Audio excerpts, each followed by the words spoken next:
Ayan, meron pong dumating na package nga po sa amin galing sa Pukoy. Galing uli kay Ate Gemma.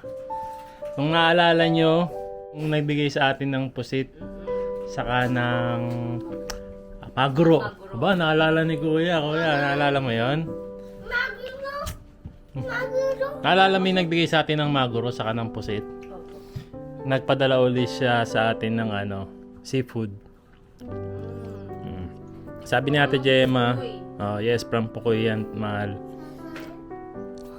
Ano? Ano yung pinadala ni Ate Gemma? Sazae. Alam mo ba yung sazae? Si Sazae. Saan natin yung binigay ni Ate Gemma? Wow, makakatikim na naman ng seafoods. Buksan tayo! Ha? Ayan, buksan natin. Ayan, Ate Gemma, bubuksan na po namin. Talagang laging effort si Ate Gemma kung nagpapadala ng no? Ang Sazae kasi pagkakaalam ko, lang. Iihaw lang yan. Iyaw lang. Iihaw lang. Mostly makakatikim ka ng ganito dito sa atin ha. Siyempre sa mga seaside, sa mga yung mga wet market. Tabing dagat, Oo. Dito sa atin, Walang masyado no? izakaya. Sa izakaya. Inuman ng mga ano talaga yung Restaurant, Japanese. no? Tapos sa pagkakaalam ko ha, ang isang piraso nito noon ay nagkakahalaga ng 500 yen or 800 yen. Ang isang piraso? Oo. Noon pa yun, ha? Oo, noon pa Eh yun. di, paano pa nga yung Diba? Uy, ang laki! malaki yung ganyan? Ang lalaki, oo. Parang buhay pa. Kumikindat pa yung isa Hindi pa ako nakakita na sa personal nito eh. Hindi pa rin ako nakakain. Pero si Aya daw po, nakakain na ng Favorite kasi ng Sazae. papa ko to. ng papa niya. Lagi daw sila kumakain dati. Pero ako hindi pa ako nakakita, hindi pa ako nakakain. Kaya sabi ko nga sa kanya, kung kakain kami, Ang dami. ang dami pakita natin sa kanila. Ngayon lang ako nakakita ng ganito kalaki na Sazae. Kasi ganun lang yung mga Yun nakita mo dati. nakain ko. Yan So, mas malaki pa to. siguro. Oh. Ay, Ayun na. parang buhay pa. Nawala na yung mata. Ito iniihaw sa grill, ganon, or sa baga. Tapos lalagyan mo siya ng lemon, ng toyo. Ang pagluluto nito, masarap. Try natin magluto ng Yes, kahit mga ilang piraso. Titikman natin ngayon Kasi yan. hindi ka ba nakakatikim nito? Hindi pa, Ano sa Tagalog ang Sazae? parang nabasa ko siya. English eh. Ano? Turban shell. Sa Tagalog? Sa English. Sa Tagalog? Anong sa Tagalog nito? Yun ang di ko alam. Meron sa amin, sa Quezon, sa amin, sihi kung tawagin. Pero mas maliit pa yan. Mas maliit. Mas malaki pa yung sihi. Hindi, mas maliit yung sihi. Mas malaki to. Oo, masarap din yun. Anong tawag dito? Ano sa English? Turban shell. Ang Tagalog niya?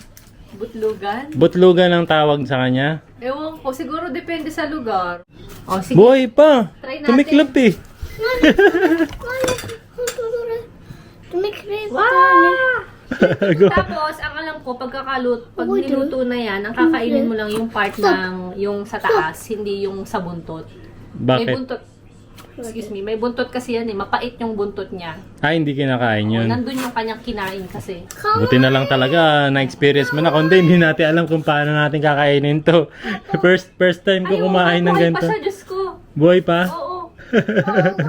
Gumagalaw pa, buhay na buhay Parang pa. konsensya. Ito na lang may mga mata. Ayan, sige. Cute! Ayan, magluluto si Mama Aya ng mga ilang piraso lulutuin mo, mahal. Peto dai. Tikman lang natin. Ha? Peto dai. Pet to dai? Gusto raw niyang gawing pet. O, tigisa tayo.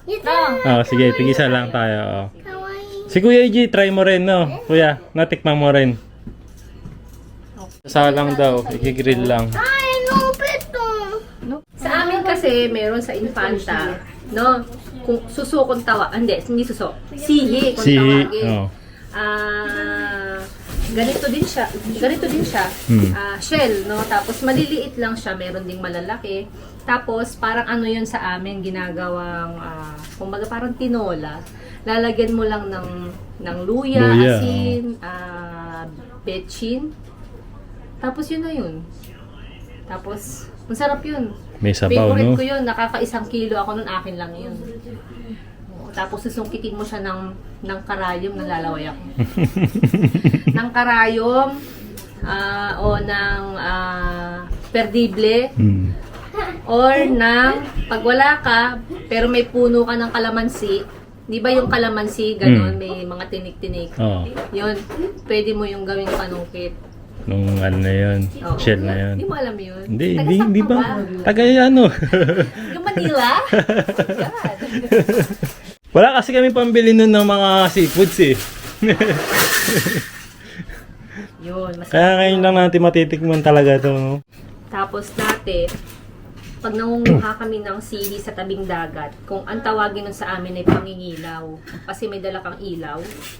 Ah, sa Infanta, ganun yung ang ilaw tawag. na ginaganon, yung binubunga. Lampara. Yun. Ah, Tapos, mangingilaw ka sa gabi yun, syempre. Tapos, manguhuli ka nun sa... ng mga sihi. Oo, kung tawagin sa amin ay gasangan. Yung parang mga... Hindi siya corals eh. Batuhan. Masakit sa paa Masakit yun. sa paa yun, oo. Masaya kaya tumira sa tabing dagat. Buhay na buhay ka na, no? Oo. Basta marunong ka lang mamingwit. Kala ko lumangoy. Kasi merong high tide, low tide. No? Thank you, Ate Gemma, Oo sa... nga pala, thank you, Ate Gemma, no?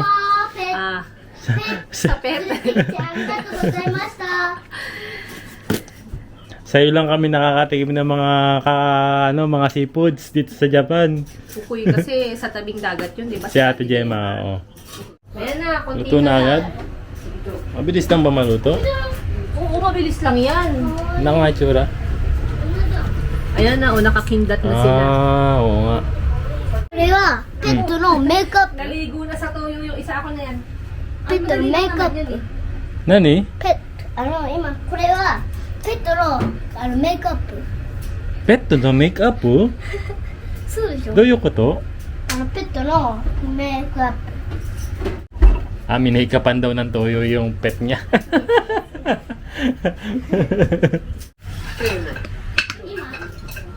今では土曜日はできるよ。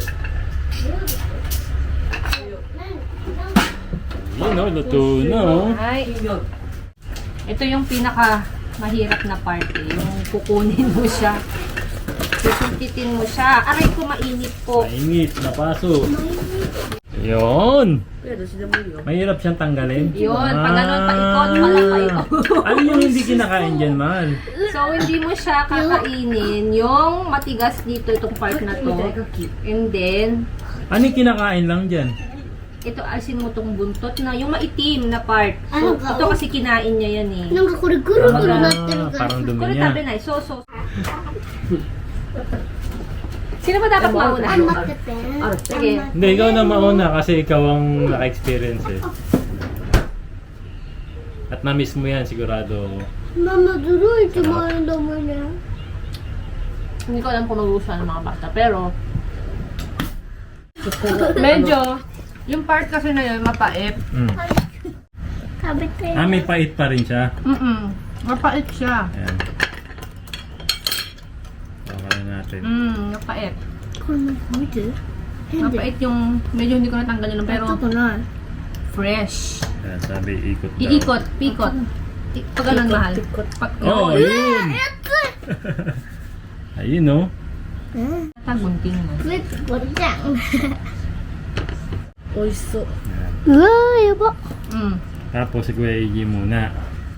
Try mo. こっちこっちこっち。 Ba, approve daw kay Kuya. Yan. Lemon, Hushi?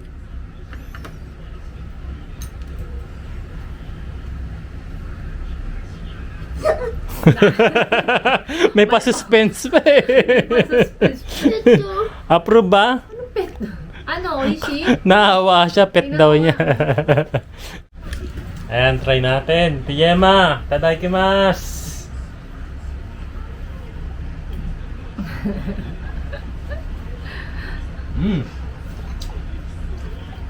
Hindi siya malansa, ano?マラさん。 Medyo matigas lang, pero Pag mataga kang ngumuya, ma-enjoy mo siya. Masarap. Wow. Masarap siyang pulutan. Mm. Pang-pulutan siya. Hello guys, video time. Good morning. Good morning. Boring. Okay, ito lalagyan Pasok na si Yuna Chang sa school. Si Kuya AG, nakapasok na siya kanina.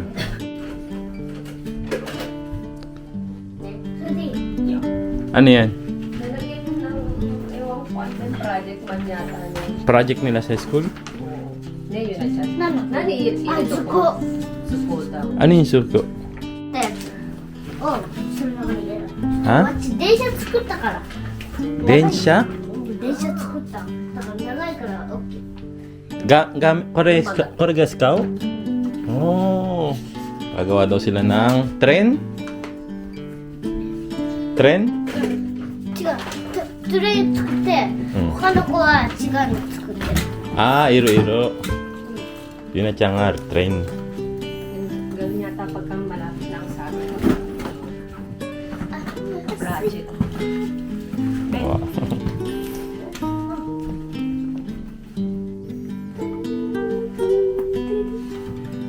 Kyo swimming? Nai ne. ない。 Kino, Akino yata? puro high top ke. Puro yata? Ichi tasu yong. Ichi tasu yong. 5。 Aba. Go tasu yong. 9。 Boy, very good naman ah. Hindi na gumaraduate. Graduate agad. Graduate na yan. Hindi ka na. Ni. Tasu ni. Tasu ni. 6。 Bo, very good ah.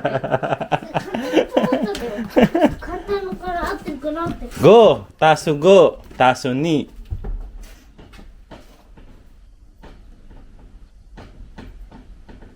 12。 Abay, very good talaga.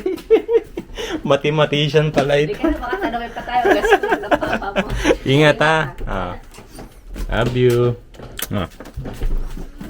Chismosa. Chismosa. キスモサ。 Ay, Ingat. babalik ako dyan, babalik. Oh, sige. So yun, magandang araw po ulit sa inyo. Ganyan po yung ano namin, morning routine po namin dito. Si Kuya EG, umaalis siya ng 7:40 at mas gusto niya lumalakad talaga papuntang school. Kahit na sinasabi sa kanya ni Mama Aya na isasabay siya sa sasakyan para hindi na siya maglakad. Mas gusto niya talagang naglalakad eh. Sinasabi niya kasi na pagkatapos ng grade 6, first year high school na siya, hindi lang lakad ang gagawin niya, kaya kailangan ma-exercise na raw yung kanyang paa. And ito na nga, tapos si Yuna Chang, umaalis siya ng 7:50. Hinatid na siya ni Mama Aya kasi ang time nila sa school ay 10 a.m. Tutunog na yung yung bell nila ron para mag-start na yung class nila. Tapos ako naman, ang pasok ko naman sa trabaho 8:30 and umaalis ako dito 8 sakto, minsan 8:05. Kayang-kayang umalis dito dahil 10 minutes lang naman yung biyahe natin papunta sa trabaho. Si Mama Aya naman, ang pasok naman po niya sa trabaho ay 9 a.m. Ayan, yung pasok niya sa trabaho. Tapos hanggang 3 p.m. yung kanyang trabaho. Ayan, hindi siya full-time work kasi nga si Mama Aya yung laging gumagawa rin sa bahay. Everyday po yan. From morning, siya yung nag-aasikaso po ng almusal namin, ng babaunin namin pagkain sa trabaho. Tapos pag uwi niya ng 3 p.m., medyo papahinga lang siya. Naglilinis-linis talaga siya dito sa bahay. Yun nga po, talagang siya yung gumagawa ng mga laundry. And tapos magluluto pa po siya sa hapon. Naitutulong ko na lang sa kanya minsan, yun na, ay maghugas ng pinggan. Tapos ayan, maglilinis-linis lang dito sa bahay. Yun, kapag hindi nagreklamo yung asawa natin, ang gawin natin, magkukusa na lang talaga tayo na tayo yung kumilos. Lalo ako, pag wala akong pasok, Saturday and Sunday, ako na talaga yung kumikilos sa bahay. Ako na yung naglilinis, ako na yung nagluluto. Tapos minsan ako na rin yung naglalaba, nagsasampay. pinagpapahinga ko talaga si Aya kasi alam kong pagod siya ng buong week. Siya kasi talaga yung nag-aasikaso sa amin. Ayan, si Kuya AG naman every morning pagising niya, ayan, nililinis na rin niya yung higaan niya, nakatiklop na rin yan. Yan ang usapan naman nila ni Mama Aya na kailangan tiklopin mo yung higaan mo para maging malinis lagi. Ayan, maganda yung panahon ngayon, no? Hindi siya mainit. Nasa 27 degrees Celsius lang ata ang panahon ngayon at medyo maulap. Hindi natin masyadong makita ngayon si Haring Araw. Kaya hindi mainit. Ayan. Pasok muna tayo sa trabaho. Ayan, kailangan natin maggambat kasi nag-iipon tayo ng pera dahil nga uuwi tayo ng Pilipinas para sa bakasyon. Ayan, excited na kami. Parang binabalak namin by December kami uuwi para doon makapagpasko sa Pilipinas.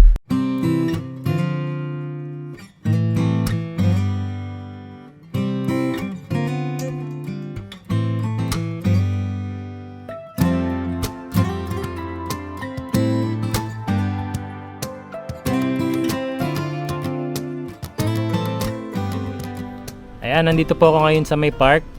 Gusto ko lang sanang makipagkwentuhan sa inyo kasi gusto ko sanang magkwento sa inyo and gusto ko sana ring magtanong and gusto ko rin sanang malaman kung ano yung isasagot nyo or i-comment nyo dun sa itatanong ko. Ayan, about to sa buhay-buhay dito sa Japan. Pero bago yun, sasagutin ko muna rin yung mga tanong nyo ng ilan sa mga subscribers natin na nagko-comment sa mga videos namin. May mga tanong kasi sila. Ayan, sasagutin lang natin muna to. Tapos, ikukwento ko na sa inyo yung gusto ko ikwento sa inyo. Ayan. Ayan, ito yung unang tanong. Galing kay Donalyn Lang Malakas 3561. So yun, sir, tanong lang, I heard na binubuli daw ang mga half Pinoy dyan. Totoo po ba? So yun, sa kwento-kwento po ni Mama Aya, kasi si Mama Aya half Japanese, half Filipino, and si Kuya AG naman sa kwento-kwento rin niya. Unahin ko muna yung kay Mama Aya. Nung mga panahon ni Mama Aya kasi talagang binubuli po talaga ang mga half or mga foreigner dito sa Japan, sa mga school. Ewan ko bakit parang big deal sa kanila, sa mga batang Japanese, ang magkaroon sila ng classmate na foreigner or half Japanese, half Filipino. Dumating nga daw po sa punto pa na sinabihan pa raw si Mama Aya na ang nanay daw niya ay isang entertainer sa Japan. Ayan. Kasi nga yun yung usong-uso talaga dati, na hanggang ngayon naman meron pa naman pong mga kababayan tayo na nagtatrabaho sa gabi as entertainer na tinatawag or Japayuki. And wala naman pong masama dun sa word na yun. Yun ay matinong trabaho po ng mga kababayan natin dito sa Japan. Para sa akin hindi naman siya masamang trabaho or hindi naman siya dapat ikahiyang trabaho, dahil ang mga kababayan natin na nagtatrabaho sa gabi, ang mga taong bumubuhay talaga, isa sa mga tumutulong sa mga pamilya nila, no? Nagiging breadwinner sila sa trabahong yun, no? Kaya walang dapat ikahiya sa trabahong yun. So yun, balik tayo dun sa tanong, binubuli daw ba ang mga half Pinoy dito sa Japan? Actually, kahit hindi po half Pinoy, binubuli pa rin no? Kahit nga kapwa nila Japanese, binubuli rin Pero sa punto naman ni Kuya Eiji ngayon, yung bagong pasok siya sa high school, dumating yung point na binubuli talaga si Kuya Eiji, na parang ayaw siyang kalaro, iniiwasan siya. Pero dahil si Kuya AJ naman, friendly naman siya sa school, naging close din niya. Kumbaga naging kaibigan din niya yung mga classmate niya na bumubuli sa kanya dati. Ngayon sobrang close na close pa sila. Kumbaga parang magkakaibigan para talaga sila. Ganun pong makisama si Kuya AJ sa school. Kaya depende rin siguro sa pakikisama yan no? Pero ganun talaga, kahit saan naman merong mga bully talaga. Kahit sa school, kahit sa trabaho, kahit saan meron po. Kaya galingan na lang natin yung pakikisama sa mga bawat nakakasama natin. Galing naman kay Big Queen, ang sabi niya, mas mura po ba ang alahas sa Japan kumpara sa Pinas? Sa tingin ko, kasi hindi ako nakabili ng alahas sa Pilipinas eh. Dito ang alahas dito, sa ngayon medyo tumataas yung bilihin ng alahas dito eh. No? Dati, itong suot ko po na to ay binigay pa to sa akin ni Ate Jessica. Kaya sobrang pinapahalagaan ko talaga to kasi noon pa to, 15 years ago nung binigay niya sa akin to. Bata pa ako noon. Yan talagang iniingatan ko talaga siya. Yan, tas lagi ko pa talagang suot. Pero dati kasi nung mga time na to, ang per gram 5,000 yen per gram. Ngayon nasa 8,000 yen na per gram dito sa Japan. Maabot na nga ata ng 9,000 yen per gram eh. Hindi ko lang alam sa Pilipinas kasi kung magkano ang per gram, kaya hindi ko ma-compare kung saan mas mura, sa Pilipinas pa o sa Japan. Ayun. Diyan na po ba nakatira sa Japan yung pinsan ni Aya Sang? Si Tita Bing ata yung tinutukoy niya, galing kay Shannon 9718. Ayan, si Bing naman, hindi naman po siya nakatira dito, nag-tour lang talaga siya. So pumunta siya rito as visiting relatives, gamit po yung aming mga documents, mga papel, kami ni Mama Aya. In-apply po namin si Tita Bing ng visiting relatives sa Pilipinas. And dahil nga pinsan ni Aya si Bing, ayan, pwede siyang mag-apply ng visiting relatives. So nabigyan po siya ng 90 days visa, Japan visa, as visiting relatives. Pero ang balak po sa lagasanan ni Bing, 1 month lang siya rito sa Japan. Kaya lang na-enjoy niya yung Japan, kaya nag-extend siya ng 2 months, tapos nag-extend pa ulit siya ng 3 months. No? So talagang nagamit niya yung 90 days na visa. And by next week uwi na rin si Bing kasi matatapos na yung Japan visa niya eh. Ayan, itong tanong naman ni Maria Gida Aquino 3788 about naman to ulit kay pinsan Bing. Ayan, tanong ko lang po, bakit yung Bing nandoon kina Jessica? Di ba pinsan siya ni Aya? Ba't hindi siya dyan sa inyo tumutuloy? Ayan. So nung una po kasi dito tumutuloy sa amin si pinsan Bing. Kaya lang dahil nga busy rin kami sa trabaho, bihira din naming naipapasyal si Bing. Dahil Saturday, Sunday lang kaming walang pasok, dun lang siya nakakapasyal. And dahil simula noon, nakilala ni Bing si Ate Jessica, at naging close din sila dahil alam niya naman si ate, kahit sino naman pwede niya maging kaibigan talaga. Sobrang friendly talaga ni ate. Naging close sila ni Bing. So parang pamilya na rin. Kaya pansamantala nandun muna si Bing kasi kahit papano napapasyal ni Ate Jessica si Bing. Dahil si ate naman wala namang trabaho sa umaga, marami siyang free time para maipasyal si Bing. So si Ate Jessica na po yung nagpapasyal kay Bing.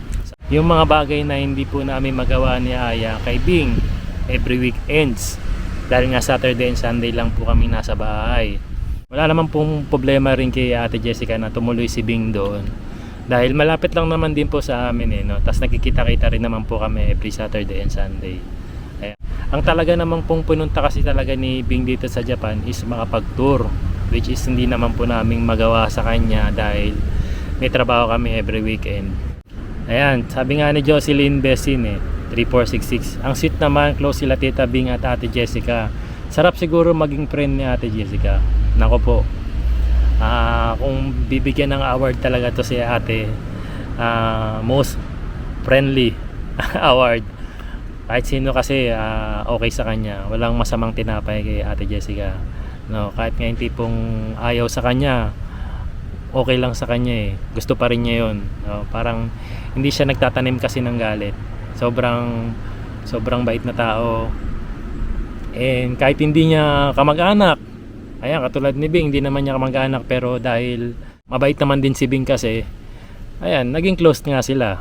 So yun, may nag-message, sabi ni Micro GR77, bro, best time umakyat ng Mount Fuji. Hindi pa nga po kami nakakapunta rin sana next time makapunta po kami. Sabi naman ni Holy Bell Beach na lang, kulang sana. Ayan, isa yan sa mga gusto namin puntahan ngayong summer beach, yung pinakamagandang beach sana rito sa Japan.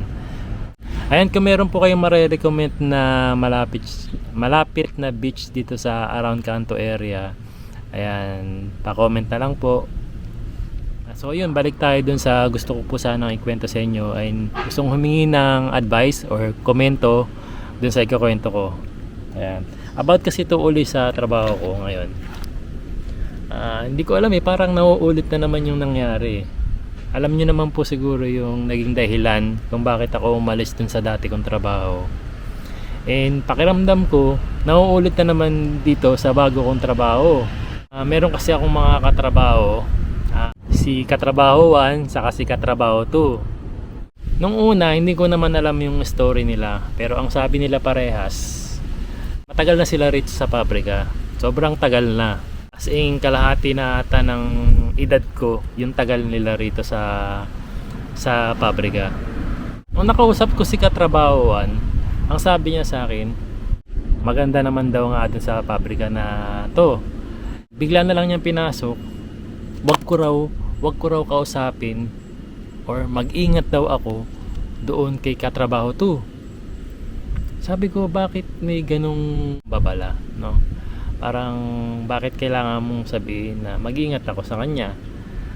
Oo na lang ako. Sabi ko, sige po. Tapos sa ibang araw, nakausap ko naman si katrabaho 2 dahil nakipagkwentuhan. Ang sabi naman niya sa akin, maganda nga daw sa pabrika namin. Pero siningit din niya na mag-ingat daw ako kay katrabahoan. Sabi ko, bakit pareha sila ng sinasabi? Bakit sinasabi ni katrabaho 1 na mag-ingat daw ako kay katrabaho 2, and ang si katrabaho 2 naman sabi niya mag-ingat ako kay katrabaho 1? Sabi ko, may problema siguro silang dalawa. So sila na rin yung nagsabi sa akin na hindi pala sila okay. Kahit sobrang tagal na nila sa pabrika na to, tinitiis pala nila na hindi sila nag-uusap. Nabanggit sa akin ng katrabaho to na dati naman daw silang magkaibigan, kaya lang ngayon hindi na raw. So yun, hindi na lang ako nagtanong kung ano yung naging reason ng aaway nila at hindi nila pagpansinan. Pero yun na nga, iniisip ko wag naman sanang dumating sa punto na magalit sila sa akin dahil kinakausap ko yung isa. Alam niyo yun, yung tipong magsiselos. Pero parang ganun na nga yung nangyayari. May time na hindi na ako kinakausap ni katrabahoan. Ang gusto ko lang sanang malaman, ano ba yung dapat kong gawin sa sitwasyon na ganun, na magkakasama kami sa trabaho pero meron akong dalawang kasamang trabaho na hindi sila okay, pero magkakasama kayo sa isang trabaho. Ayan, parang gano'n na naman yung nangyayari sa dati kong trabaho, na hindi sila okay tapos magkakasama kayo sa trabaho, hindi mo alam kung saan ka lulugar. Ayan, ano po bang ma-advise nyo dun sa sitwasyon po na gano'n? Ayan.